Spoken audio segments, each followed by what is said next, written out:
Buenas noches, audiencia, sean bienvenidos, bienvenidas a un nuevo episodio.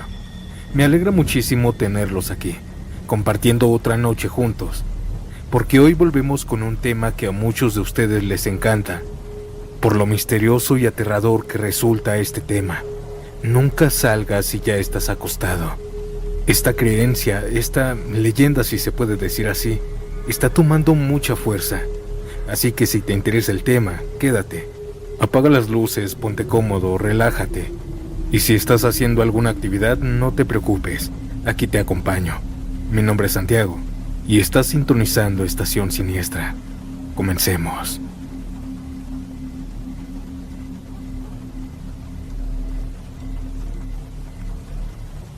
A veces no se trata de supersticiones. A veces son advertencias que pueden salvarte la vida. Mi nombre es Mariana. Tengo 40 años y soy de Manzanillo.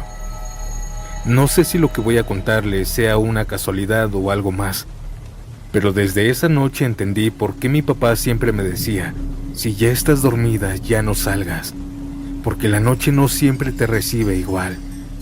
Esto me pasó hace un año más o menos, en el mes de julio. Yo en ese tiempo trabajaba en una tienda de conveniencia cerca del centro, y salía todos los días a las 9 de la noche. Era viernes y recuerdo bien porque los viernes eran mis días favoritos. Descansaba sábados y domingos, así que podía dormir hasta tarde sin preocupaciones. También llevaba poco tiempo separada de mi pareja, así que mi rutina era simple: trabajo, casa, baño y a dormir. Ya no salía ni con amigas ni a fiestas, nada de eso. Solo quería descansar y dejar que el tiempo me acomodara otra vez la cabeza. Aquella noche me dormí rápido. Serían las 11 cuando ya estaba bien dormida, pero como a las 2 de la mañana sonó mi celular. Al principio no contesté, solo lo vi en la mesita y lo dejé sonar. Vi el nombre de mi mejor amiga, la que siempre ha sido bien alegre, la típica amiga parrandera que siempre anda animando a todas. Varias veces me marcó, así que pensé que tal vez era una emergencia, por eso al final contesté. ¿Qué pasó, Leti? ¿Todo bien?, le dije medio dormida. Ella riéndose me dijo, Mariana, despiértate, nos vamos al mar. Aquí están unas amigas y mi esposo va a manejar. Vente con nosotras. Vamos a seguir tomando allá, no seas aguafiestas. Yo me quedé callada unos segundos. No me caía nada mal la idea. La verdad tenía ganas de distraerme, de sentir el aire del mar en la madrugada, de reírme un poco. Por un momento me imaginé en la camioneta con ellas, con música, risas, las ventanas abiertas, viendo el amanecer en la playa. Pero justo cuando estaba por decir que sí, se me vino a la cabeza la voz de mi papá. Esa frase que siempre me decía cuando vivía conmigo. Ya no salgas y ya estás durmiendo, hija. A veces la noche no quiere compañía. Me quedé pensando en eso. Y sentí un escalofrío leve, como una advertencia.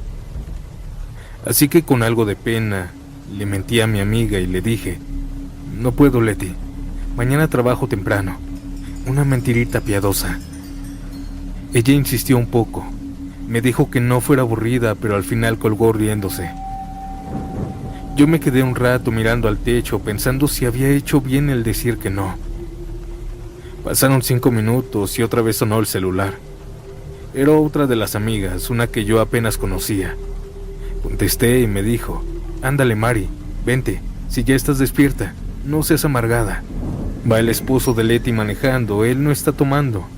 Vamos a ir todas juntas, va a estar bonito, nos regresamos al atardecer. Yo estuve a punto de aceptar, pero otra vez sentí ese presentimiento raro. Así que le dije lo mismo, no. De verdad estoy cansada y mañana tengo que ir a trabajar. Mejor otro día salimos. Y colgué.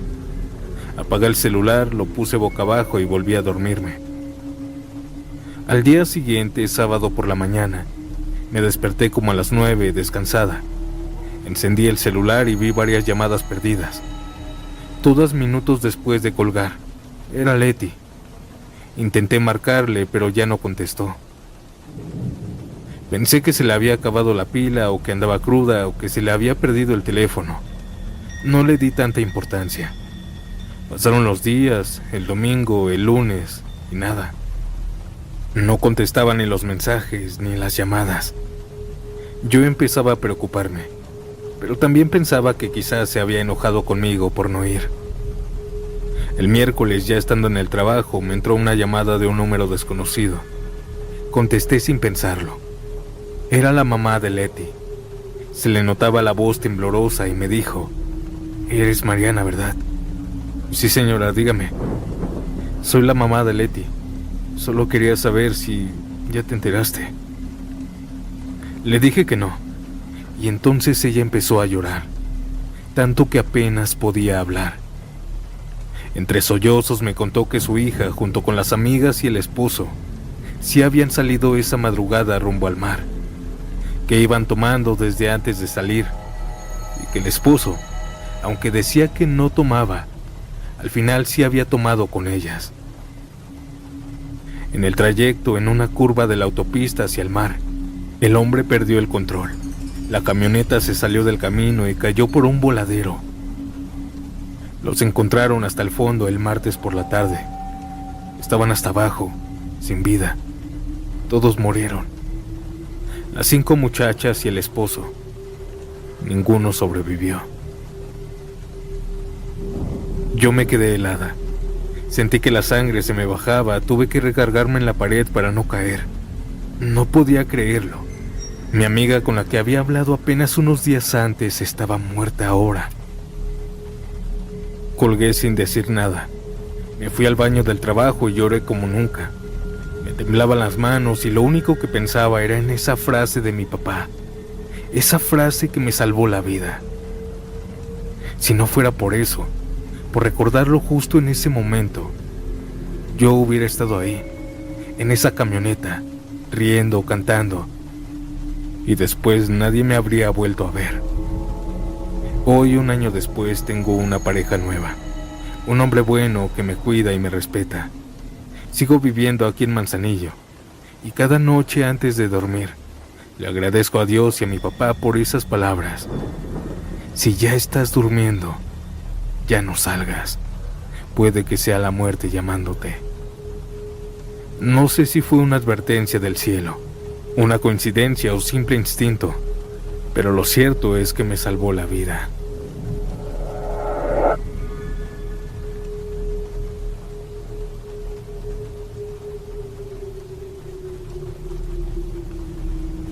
No soy de contar estas cosas, pero cada vez que recuerdo lo que pasó esa noche se me pone la piel de gallina. Todo ocurrió hace como 7 años, en un distrito pequeño que se llama Villa El Salvador, en Perú. Era un jueves cualquiera. Esa noche estábamos tranquilos en casa. Mis padres ya dormían y yo estaba en la sala jugando videojuegos con el volumen bajito para no despertarlos. Era como la 1 de la mañana. El silencio era tan pesado que hasta podía escuchar los perros ladrando a lo lejos y el ruido de los carros pasando de vez en cuando. Mi hermano Cristian había llegado temprano del trabajo, tipo 10 de la noche. Cenó, se bañó y se acostó enseguida porque decía que estaba muerto del cansancio. Yo pensé que ya estaba bien dormido, hasta que escuché pasos arrastrando chanclas en el pasillo. Volteé y ahí estaba él, medio despeinado, con los ojos entrecerrados y el celular en la mano. Le pregunté medio riéndome: ¿a dónde vas, loco? Y él me dijo que iba a la tienda, que quería comprar un cigarro. La tiendita estaba aquí nomás, a 5 casas de distancia, en la esquina. Era conocida por cerrar a medianoche o 1:30 máximo, ya que tenía buen flujo de clientes borrachos. Pero igual le dije: oye, ¿no te habías acostado ya? Ya no salgas, en serio, ya es tarde. Si quieres yo voy. Cristian se me quedó viendo con esa sonrisa burlona que siempre tenía. No seas ridículo. ¿Qué creencia es esa? Solo voy por un cigarro y me regreso. Ya, no seas ridículo. Yo insistí. Le dije que no fuera, que ya estaba dormido y que no tenía que salir. Pero él solo se rió otra vez. Se puso una chamarra ligera y salió diciendo: regreso en 5 minutos. Se fue caminando tranquilo, sin saber que esa sería la peor decisión de la noche. Pasaron 5 minutos, luego 10 y después 15, y nada. Yo ya tenía un mal presentimiento. Me quedé mirando la puerta, escuchando cada ruido de la calle, pero no oía nada.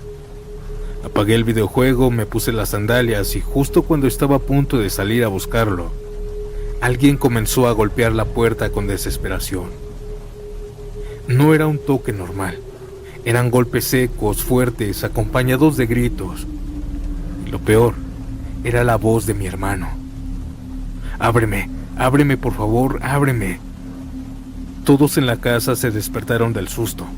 Mi mamá salió corriendo de su cuarto, mi papá encendió las luces. Yo fui el primero en llegar a la puerta y cuando abrí, ahí estaba Cristian, pálido, temblando y el aliento entrecortado. Tenía las manos frías y los ojos llenos de lágrimas. Apenas entró, se recargó en la pared y me dijo, entre rabia y miedo: «Tenías razón, no tenía que haber salido, no tenía que haber salido, carajo». Mi mamá lo abrazó. Mi papá le preguntó que qué había pasado, pero él no podía hablar bien. Estaba como en shock. Le dimos agua, lo sentamos en el sillón y después de unos minutos empezó a contarnos. Dijo que había llegado a la tienda como siempre. Esa noche estaba por cerrar el señor, pues ya no había nadie. El señor que atendía lo saludó. Le dio el cigarro y cuando le estaban dando el cambio, entraron 2 tipos con caras tapadas y armas en la mano. Uno gritó que nadie se moviera y que no voltearan. Mi hermano pensó que era una broma al principio, pero cuando vio el cañón del arma, se le congeló el cuerpo. Uno de ellos, muy agresivo, lo agarró del hombro, lo empujó al suelo y le gritó: «De rodillas y no me mires». Cristian sintió el frío del arma en la cabeza. Dijo que podía escuchar su propio corazón golpeándole el pecho. El otro tipo amenazaba al dueño de la tienda. Le pedía la caja, el dinero y su celular. Cerró la cortina de la tienda y ahí se quedaron adentro. Apenas iban varios minutos, pero para él fue una eternidad. Le temblaban las piernas, decía que tenía tanto miedo que no podía respirar bien. Le quitaron el celular y le revisaron los bolsillos, buscando más dinero. El señor de la tienda también estaba arrodillado, sudando, pidiéndole que no les hicieran daño. El robo duró casi 10 minutos, pues abrieron un poco la cortina y comenzaron a llevarse mercancía de la tienda. Los 2 ladrones se llevaron la caja de dinero, mucho producto, sus celulares, y antes de irse les gritaron: «No se levanten hasta que cuenten hasta 100». Ellos salieron corriendo al carro que habían llenado. Mi hermano y el tendero se quedaron ahí, paralizados, escuchando el motor del carro arrancando. Dijo que esperó un par de minutos más y cuando se sintieron seguros se levantaron temblando. El señor lo miró y solo le dijo: «Gracias a Dios estamos vivos». Cristian le respondió casi llorando: «Sí, pero sentí que no salía de esta». Platicaron un momento, y luego mi hermano se echó a correr hasta la casa. Venía tan asustado que se le olvidó el cigarro. Solo quería llegar, cerrar la puerta y no volver a salir jamás a esa hora. Después de contar todo, mi mamá empezó a llorar. Y yo solo me quedé sentado mirándolo. Él me veía sin decir nada, como si quisiera pedir perdón sin palabras. Desde esa noche nunca más volvió a salir después de acostarse, ni siquiera si le faltaba algo importante. Y yo entendí que a veces esas viejas creencias no son tonterías. Aquella noche nunca se me va a olvidar, porque pude haber perdido a mi hermano por un simple cigarro que ni siquiera se llevó, por ignorar una advertencia que muchos llaman superstición, pero que después de eso, en mi casa se convirtió en ley.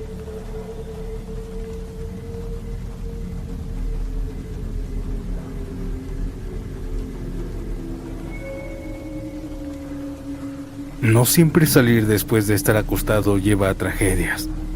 A veces te puede llevar al encuentro paranormal más grande de tu vida. Me llamo Iván y soy de un pueblo chiquito de Guanajuato.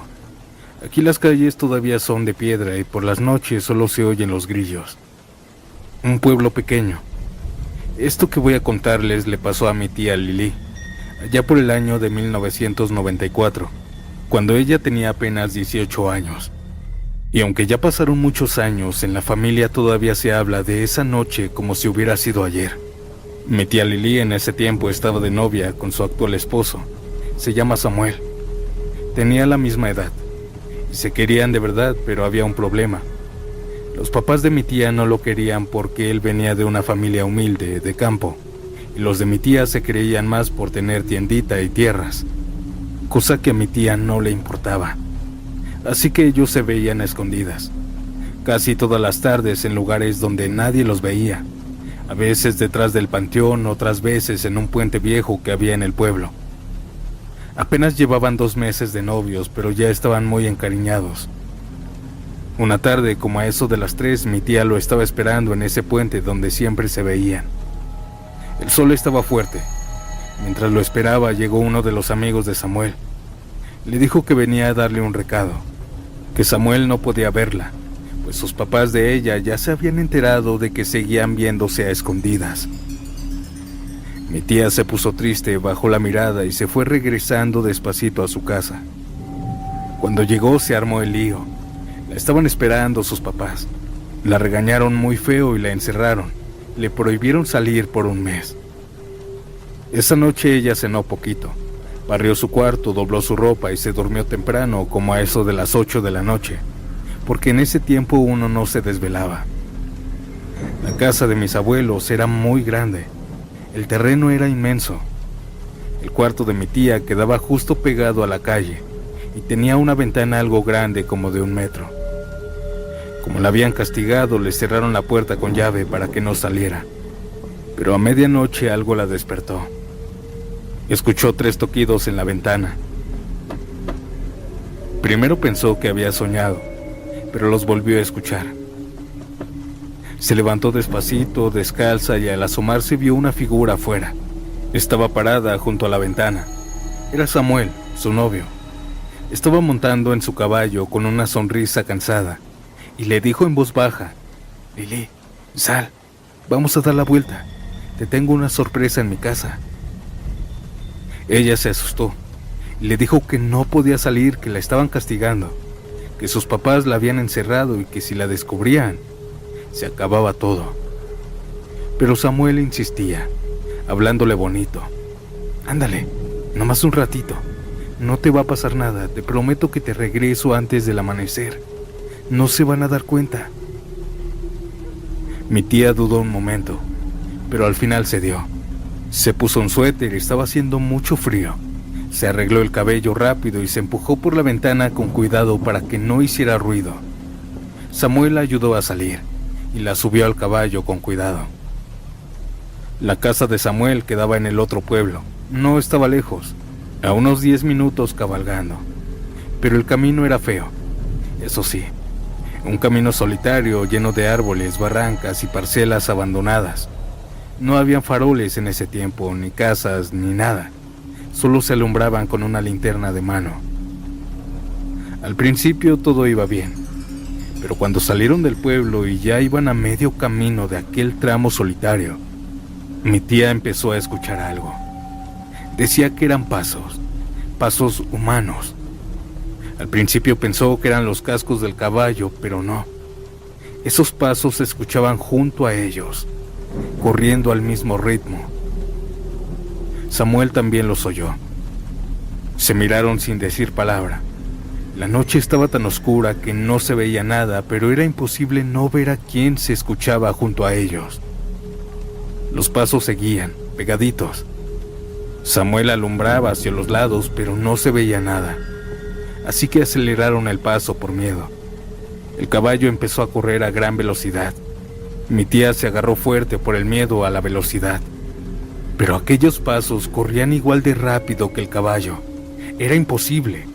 Mi tía Lili decía que era como si alguien invisible lo siguiera corriendo al lado del camino. Pasaron junto a un cerro y en una de esas paredes de tierra, mi tía alcanzó a ver una sombra muy larga, más oscura que la noche, como de 2 metros. Se veía claro cómo aquella sombra movía los árboles, como si pasara sobre ellos o su energía los hiciera moverse. Era como la figura de una persona, pero sin forma clara, solo un bulto que se movía con ellos. Ella se abrazó fuerte de Samuel, llorando del miedo. Él trataba de calmarla, pero estaba igual de asustado. Los pasos siguieron detrás de ellos hasta que llegaron a la entrada del otro pueblo. Ahí, justo al cruzar el arco de piedra, los pasos desaparecieron. Ni uno más, solo silencio. Samuel y Lili siguieron avanzando despacio, ya más tranquilos. Parecía que la noche volvía a la calma. Pero faltando una calle para llegar a la casa del novio, vieron a un anciano parado en medio del camino. Era un viejito flaco, con un zarape viejo, sombrero de paja y un bastón de madera. El caballo, antes de llegar a él, se detuvo solo, seco, como si no quisiera pasar. El anciano les habló con voz tranquila. «Buenas noches, muchachos, ¿a dónde van tan deprisa?» Samuel, nervioso, le dijo que iban a su casa, que lo disculpara, pero que se moviera un poco para poder pasar, y le aventaron un poco el caballo. El anciano sonrió raro. Les dijo que por qué tan groseros, que él los estuvo cuidando todo el camino. Mi tía lo miró confundida. «¿Cómo que cuidándonos?», le preguntó. El anciano levantó la cabeza y con una sonrisa extraña respondió: «¿A poco no me escucharon correr a su lado?». Cuando dijo eso, mi tía sintió un escalofrío de los pies hasta la cabeza. Samuel se quedó sin palabras. El viejito se hizo a un lado y mientras ellos pasaban, se empezó a reír bajito. Una risa que mi tía decía que no era normal.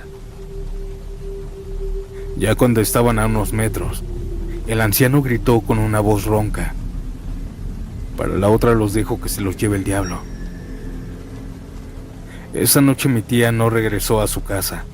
Se quedó con su novio hasta el amanecer.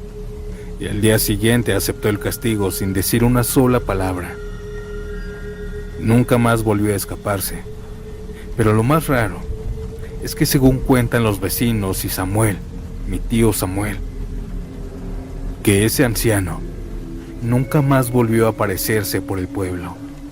Nadie sabía quién era.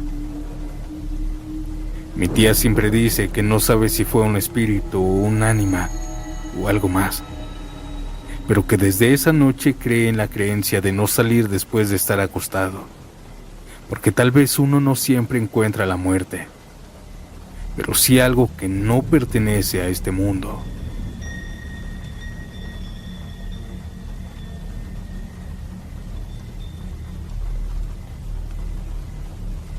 En mi pueblo dicen que si ya estás acostado y algo te llama, no tienes que salir, porque la noche tiene su forma de avisarte cuando algo malo puede pasar. Me llamo Eusebio Vargas. Tengo 47 años actualmente y vivo en un rancho cerca de La Piedad, Michoacán. Toda mi vida me he dedicado al campo, a cuidar animales y a sembrar. No soy tanto de contar historias, pero lo que me pasó hace unos meses me hizo entender por qué los viejos del pueblo decían esas cosas, que uno escéptico cree que son tonterías. Era un jueves por la noche. Ese día había llovido un poco en la tarde y en el cielo se miraban nubes gruesas, negras, como de tormenta grande que se avecinaba. Yo había terminado de darle de comer a las vacas y a los becerros. Cerré el corral y me metí a la casa. Mi esposa ya se había acostado porque al otro día tenía que ir temprano al tianguis, y mis hijos estaban dormidos. Eran como las 9:30 y yo ya estaba cansado. Cené, apagué la lámpara del comedor y me metí a la cama. La lluvia comenzó a caer leve. Se escuchaban las gotas en las láminas del techo, ese sonido que a uno lo arrulla. La tormenta comenzó cada vez más fuerte por la madrugada y varias veces me despertó. En una de esas despertadas empecé a escuchar que una vaca mugía raro, como si algo la estuviera asustando. Abrí los ojos y me quedé escuchando. Otra vez escuché el mugido, mucho más fuerte, seguido de un ruido de algo golpeando el portón del corral, como si se hubiera metido alguien. Me senté en la cama, molesto. Mi primer impulso fue levantarme y salir con la lámpara para revisar. Hasta me puse las botas. Pero justo cuando me las iba a abrochar, me acordé de lo que decían en el pueblo. Me quedé con eso en la cabeza, con el pie medio afuera de la cama. La vaca seguía mugiendo y la lluvia empezó a caer mucho más fuerte. Por dentro peleaba conmigo mismo entre salir o no salir, pero al final decidí no hacerlo. Me quité las botas, me recosté otra vez y cerré los ojos. Aunque el ruido seguía, dije para mí: mañana veo qué fue, ahorita no salgo. Pasaron unos segundos y empezó el viento mucho más fuerte. Se escuchaban las ramas moviéndose y de repente se oyó un trueno tan fuerte que nos hizo brincar en la cama a todos. Fue un estruendo en seco, como si hubiera caído muy cerca. La luz se fue al instante. Todo quedó en silencio, oscuro. Solo se escuchaba la lluvia cayendo con fuerza. Mi esposa, asustada, me preguntó que qué era eso. Yo le dije que un rayo, pero que se había sentido y se había escuchado cerquita. Nos quedamos un rato en silencio. Yo tenía la lámpara de mano junto a la cama, así que la agarré, la encendí y le dije: voy a asomarme tantito, nomás desde la puerta. Ella no quiso que saliera, pero igual me levanté. Abrí la puerta despacio y el olor a tierra mojada me pegó de lleno junto con la brisa. El cielo todavía estaba relampagueando, y en el corral, allá donde estaban las vacas, salía humo. Levanté la lámpara y la luz alcanzó a alumbrar una parte del terreno. Había un agujero en la tierra, y la madera del cerco estaba negra, chamuscada. Una de las estacas todavía soltaba flamas pequeñas. El rayo había caído justo ahí, en el corral. Me quedé helado. Esa era exactamente la parte donde yo hubiera estado parado si hubiera salido cuando escuché el ruido. Si no me hubiera acordado de las palabras que decían en el pueblo, ahí me habría quedado. No dije nada, solo apagué la lámpara y cerré la puerta. Me volví a acostar, todavía temblando del susto, de lo que hubiera podido pasar. Mi esposa me preguntó que qué había visto y solo le dije que nada, que solo había caído un rayo pero muy cerca. Me quedé mirando el techo en silencio, pensando en todo lo que pudo pasar, en cómo a veces uno no entiende esas creencias viejas hasta que la vida te da una lección directa. Al día siguiente, cuando amaneció, fui a revisar bien. Había una marca negra en el suelo, como si el rayo hubiera rajado la tierra, y uno de los postes estaba partido por la mitad. La vaca que había mugido estaba viva, de milagro, pero muy nerviosa, como si supiera que la muerte pasó rozándola. Desde esa noche nunca volví a salir después de acostarme.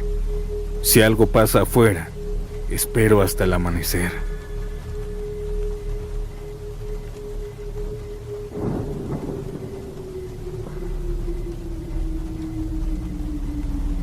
Soy de un rancho que está entre Celaya y Juventino Rosas, y desde hace 11 años no pasa un solo mes que no recuerde aquella noche. No porque yo hubiera estado ahí, sino porque pude estarlo. Y si no hubiera hecho caso a lo que me decía mi abuelo, probablemente hoy también estaría desaparecido, como ellos. Todo pasó en abril del 2013.